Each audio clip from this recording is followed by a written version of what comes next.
చందమామ కథ. రాజ్యాన్వేషణ. మాల్వ దేశంలో ఒకప్పుడు సుదర్శనుడనే యువకుడుండేవాడు. వాడు చూపులకు నవమన్మధుడే, కానీ అతి బీదవాడు. వాడు చిన్నతనమంతా కాశీనగరంలో ఉండి చక్కగా చదువుకొని చదువు పూర్తి అయ్యాక స్వదేశానికి బయలుదేరాడు. అక్కడక్కడ మజిలీలు చేసుకుంటూ సుదర్శనుడు ఒక రాత్రికి పురందరం అనే చిన్న రాజ్యం చేరాడు. నగరం ప్రవేశించేసరికి బాగా చీకటి పడింది. ఆ చీకటిలో పడి మరొక చోటికి వెళ్ళటం దేనికని అతను నేరుగా రాజుగారి ఇంటికి వెళ్ళి, మహారాజా, నేను పరదేశీని, అభ్యాగతిని. ఈ పూటకు భోజనము శయనము చూపారంటే రేపు ఉదయం నా తోవన నేను వెళ్ళిపోతాను అన్నాడు. పురందరరాజు అతని అందచందాలకు అతని ధైర్యానికి ముచ్చటపడి సరేనన్నాడు. సుదర్శనుడు స్నానానికి వెళ్ళగానే రాణి తన భర్తతో, చూడండి, ఈ కుర్రవాడు మామూలు దుస్తులు ధరించాడన్న మాటే గాని నాకు చూడగా మారువేషంలో తిరుగుతున్న ఏ చక్రవర్తి కుమారుడు అనిపిస్తుంది.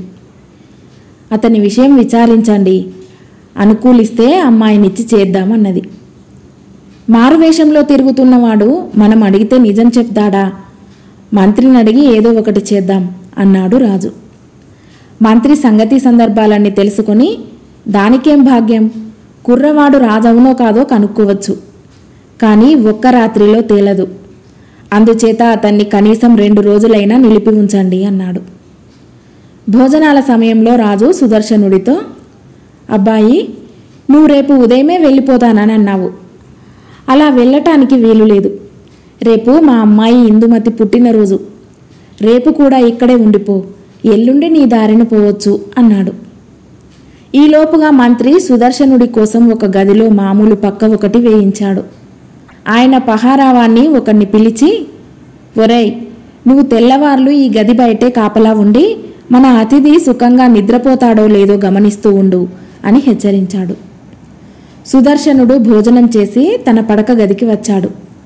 తలుపు గడియ పెట్టి పడుకుందామని పక్క మీద కూర్చొని చొక్కా విప్పాడు. వెంటనే చొక్కా జేబులో నుంచి 2-3 గుప్పిళ్ళ శనిగలు పక్క నిండా గది నిండా పడ్డాయి. జరిగిన సంగతి ఏమిటంటే, సుదర్శనుడు వచ్చేటప్పుడు దారి పక్కన శనగ చేలు తగిలాయి. అతడు బీదవాడు, జాగ్రత్త కలవాడు కావటం చేత ఏ పూటనైనా భోజనం దొరకని పక్షంలో తిందామని శనగకాయలు కోసి ఒలిచి పచ్చి శనగలు 2 జేబుల నిండా పోసుకున్నాడు. తర్వాత వాటి విషయం పూర్తిగా మరిచాడు. ఈ దిక్కుమాలిన శనగలు గది అంతా పడటం వల్ల సుదర్శనుడికి పెద్ద చిక్కు వచ్చింది. తాను చిన్నవాడైనా రాజుగారు తనకు గొప్పగా ఆతిథ్యం ఇచ్చాడు. నౌకర్లు రేపు ఈ శనగలన్నీ చూసి రాజుగారితో చెబితే ఆయనకు తన మీద ఉన్న ఆదరమంతా పోతుంది. అందుచేత సుదర్శనుడు నిద్రకు వాయిదా వేసి పక్క మీద పడిన శనగ గింజలన్నీ జాగ్రత్తగా ఏరాడు. పక్క దుప్పటి తీసి దులిపాడు. తర్వాత గది అంతటా పడిన గింజలన్నీ ఏరాడు. ఒక్క గింజ కూడా మిగిల్చకుండా అన్నీ ఏరేసరికి అర్ధరాత్రి దాటిపోయింది. ఈ శనగ గింజలను జేబులో ఉంచుకోవటం ప్రమాదకరం. అందుచేత ఆకలి లేకపోయినా సుదర్శనుడు ఒక్కొక్క గింజే తినసాగాడు. అతను పడుకునేసరికి రాత్రి 3 జాములైంది. మర్నాడు ఉదయం మంత్రి పహారావాన్ని పిలిచి, ఏమ్రా, రాత్రి చిన్నబాబు గారు సరిగ్గా నిద్రపోయారా అని అడిగాడు. బాబు, రాత్రి ఆయనకి నిద్రలేదు, నాకు నిద్రలేదు. తెల్లవార్లు ఆయన గది అంతా తిరుగుతూనే ఉన్నారు. పక్క దుప్పటి దులపటం కూడా నాకు వినిపించింది. 3 జాములయ్యాక నేను నిద్రపోయాను. ఆయన ఎప్పుడు పడుకున్నారో నాకు తెలియదు అన్నాడు పహారావాడు. మంత్రి వెంటనే రాజు దగ్గరికి వెళ్ళి, మహారాజా, మన అతిథి అతి సుకుమారుడు. నేను రాత్రి వేయించిన పక్క మీద మరొక సామాన్యుడైతే సుఖంగా నిద్రపోయేవాడే. ఇతను మహాభోగి, ఏ చక్రవర్తి కుమారుడో తప్ప మరొకడు కాడు అన్నాడు. తెల్లవార్లు శనిగలు తిని ఉబ్బరం చేసి ఉన్న సుదర్శనుడు మర్నాడు విందులో ఏ పదార్థమూ ఆసక్తితో ముట్టకపోవటం చూసి రాజుకు, రాణికి మంత్రి మాటలలో మరింత గురి కుదిరింది. 2వ రాత్రి మంత్రి సుదర్శనుడికి చక్కగా హంసతూలికా తల్పం వేయించాడు.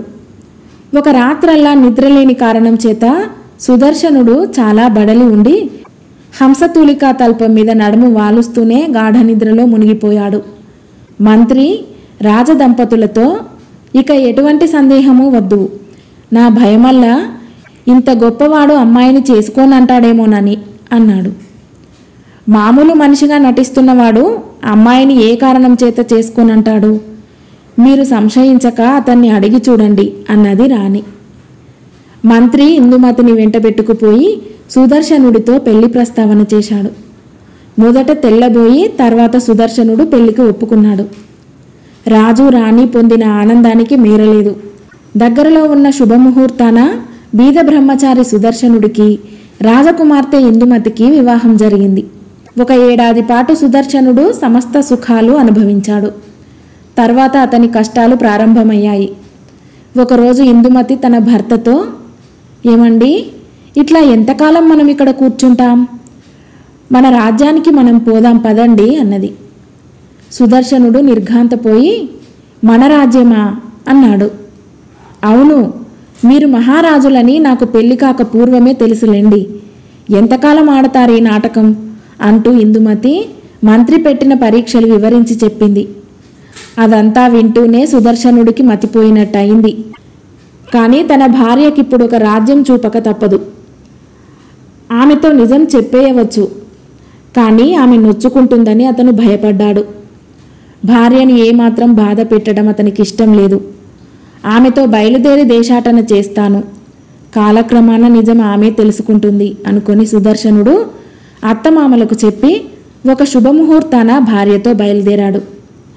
వారాలు నెలలు గడిచాయి.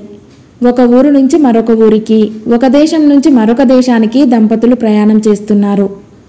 భర్త తనను తన దేశానికి తీసుకుపోతున్నాడన్న దృఢ నమ్మకం తప్ప ఇందుమతికి మరేమీ తెలియదు. ఆమె అతనితో పాటు నడిచింది. చెట్ల కింద పడుకున్నది. అష్టకష్టాలు పడింది.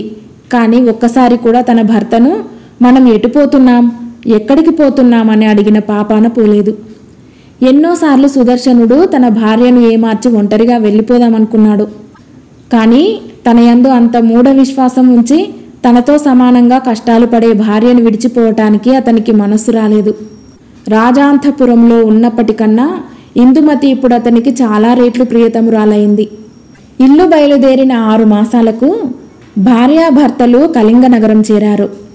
వర్తకుల వద్ద ఇందుమతి నగలు కొన్ని విక్రయించి పేదరాశి పెద్దమ్మ ఇంట బస చేశారు. ఈ ఇద్దరినీ చూడగానే పేదరాశి పెద్దమ్మకు అనుమానం కలిగింది.